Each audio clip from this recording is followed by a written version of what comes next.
Hi guys, Olive here today to talk to you about the books I read in January of 2020. As always, I'm going to start off by talking about the books that I have not previously discussed elsewhere, which, as it so happens this month, is quite a few of them since I did a good bit of reviewing this month. The first book I read this month was off of my books that have been on my TBR the longest list. That was The Violinists Thumb by Sam Keen. This is the first Sam Keen book that I have ever picked up. It is a book all about genetics. So of course it starts out with a history of our understanding of genetics, meaning Mendel and Darwin, but then he moves on to talk about the structure of DNA, he talks about mutations. He also discusses the comparisons of DNA to language. It turns out there are a lot of similarities, and I never knew that before. He also talks about the purposes of so-called junk DNA, and meanwhile, while he's giving you all of this great scientific information, he's also telling stories that relate back to the information in some kind of way. And throughout the whole thing, he is really funny. I would say he deals more in wordplay than he does outright jokes. With the data I have so far, with this one book I read from his catalog, I would tentatively put him in the same category as, say, a Bill Bryson or a Mary Roach, where he's being entertaining, he's being a storyteller while he's informing you. I am definitely interested in reading more books from him. This next one I got off of NetGalley. It's called The Zookeeper's War by J.W. Monhaupt.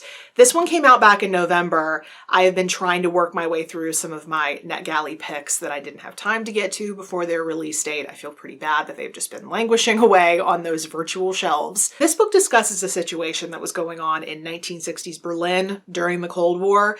There were two different zoos, one in the East and one in the West, and they started off this kind of animal arms race where each one was trying to one-up the other one by getting the rarest animals, and all of this was going on as the Berlin Wall was going up. And as interesting as that sounds, hence why I requested it off of NetGalley in the first place, unfortunately, I found the story pretty boring.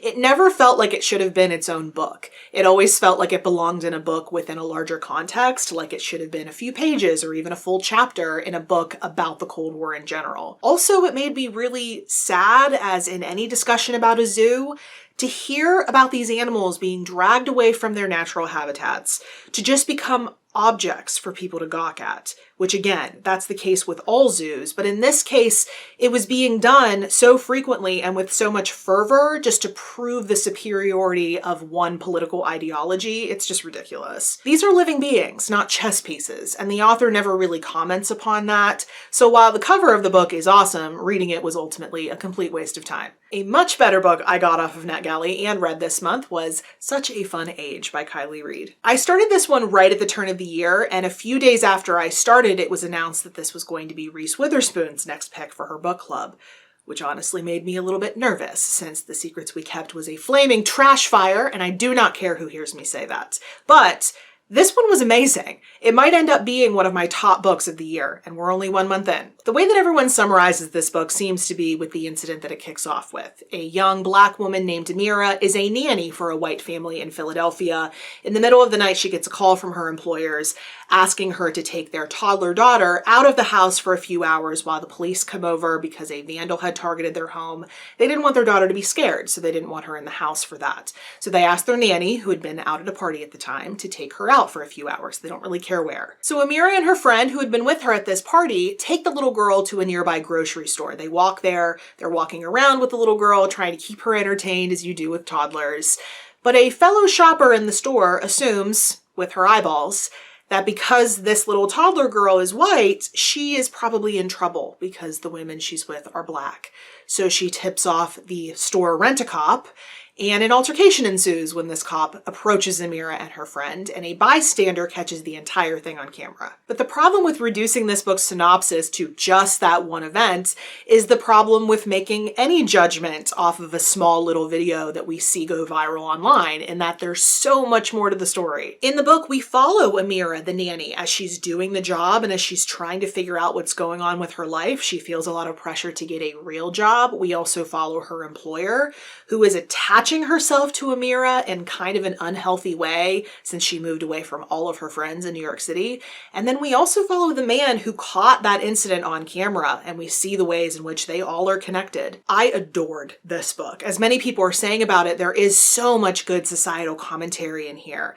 but the way it's presented, it's kind of in a domestic drama kind of way, since so much of it happens in the home where Amira is working. I found that it had an added power that way because it definitely reveals some of the everyday, more subtle biases that people may not even know that they're harboring, but that definitely go on to affect the relationships they have with other people. But on a personal note, what pushed this book into the realm of the 5 stars for me was definitely the nanny element. You may have heard me say this before if you've been watching this channel for a while, but I was a nanny for a few years out of college, and it remains the job that taught me the most, the job that made me feel the most fulfilled.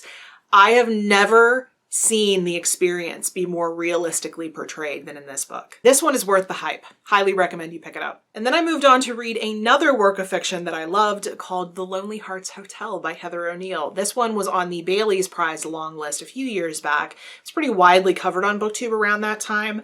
I've been wanting to read it ever since, not just because I'm shallow and love the cover, but also because a lot of people who I know and trust on BookTube really loved this one. It's about a pair of orphans who grow up together in an orphanage in Montreal, and they are obviously in love with each other from the very start, even as children. And people, namely the women who run the orphanage, are trying to keep them apart, but don't do a very good job of it. They're each special. They're theatrical. They enjoy performing. Each of them uses their creativity to escape from the darkness around them. And their lives are indeed pretty bleak. The two are eventually separated. They both end up in absurd and yet still entirely character appropriate situations. They both use their talents to navigate through whatever life throws at them. This is such a weird book to talk about because it is a mashup of whimsy and destitution, but in a way that just works. Each of the characters makes their own magic amid all the temptations and the struggles that are going on in the city of Montreal at the time. The best way I can describe this book is if the Coen brothers reimagined the night circus. Now, I know this book hasn't been and certainly will not be for everyone.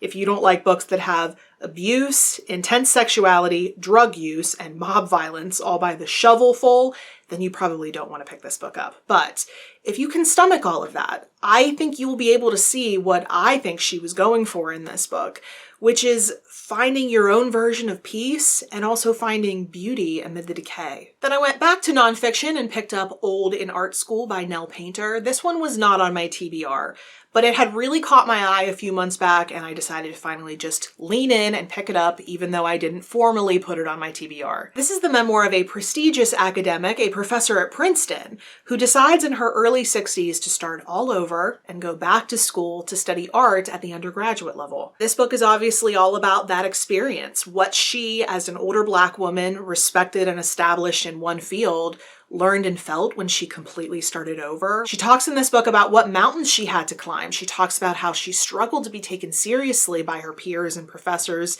even years into this experience. And she talks about how frustrating it was to never know if the criticism she got was actually about her art or if people saw her a certain way because of her age or her race. I thought this was a really interesting memoir. For some reason, I'm always attracted to books on art, even though I do not understand it. It's probably because I do not understand it that I want to read these books so much.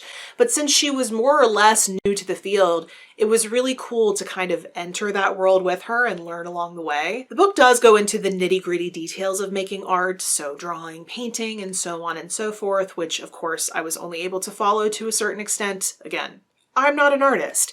But also, her language in this book could be very elevated at times. Her academic background was definitely shining through. And that's really where I felt this book stumbled, because this author has written plenty of other books in the past, but they're all academic books. You could tell in this book that she doesn't really know how to tell a story, even if it's her own. It never flowed. It never really came to life. I didn't really like her transitions. So while I liked all of her insights, I liked going on this journey with her, and I liked seeing how she dealt with everything and everything that life was throwing at her, I don't think it translated as well to the page as it really could have. Then I read this month's 5-star nonfiction prediction, which is The Snow Leopard by Peter Matheson, which is, even though its title is named after the elusive and majestic snow leopard, very much a travel story of the author and his naturalist companion going to Tibet in the 1970s to study blue sheep. They of course hoped to see a snow leopard, although they knew their chances were fairly slim. They are very rare animals. But also this whole thing was kind of a spiritual journey for the author because he was, at least at the time, a student of Zen Buddhism. And this book definitely read that way. The really best way I can describe the experience of reading this book is that it just gives you this sense of quiet. The way he describes nature in this book is so remarkably beautiful, and you can tell all of it was giving him so much perspective.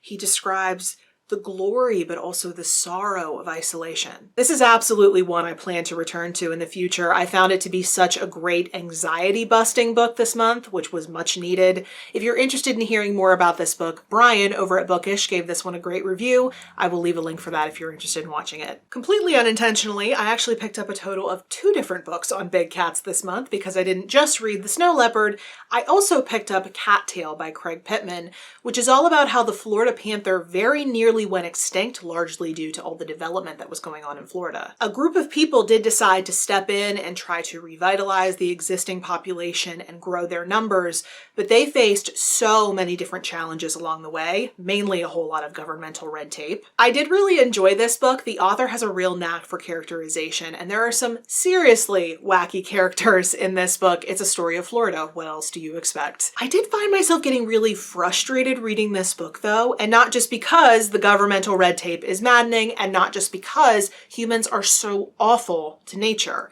but also because the author has this really weird tendency to end every section or every chapter with these really clickbaity one-liners. He would just be telling a story in a chapter and then he would get to a certain point and be like, but that wasn't all they had to be worried about. Section break. I would get to one of those parts and half expect to hear the Law and Order SVU chimes, like dunk dunk. Those transitions were so awkward and honestly really distracting, and I felt like his personal connection to the story both helped but also hurt him in the long run, and I could say the same thing about his inclination toward dad jokes. It was a good book, but definitely had its negatives. If you'd like to hear more about it, I wrote a full review of it for Open Letters Review, and I will link that for you down below. I also reviewed The Magical Language of Others by E.J. Koh for Open Letters. This is a really uniquely structured memoir of the author's teenage and early adult years, during which her parents repatriated to South Korea, leaving her and her older brother behind in the United States. She uses handwritten letters from her mother that she received during those years, that she also translated herself from Korean,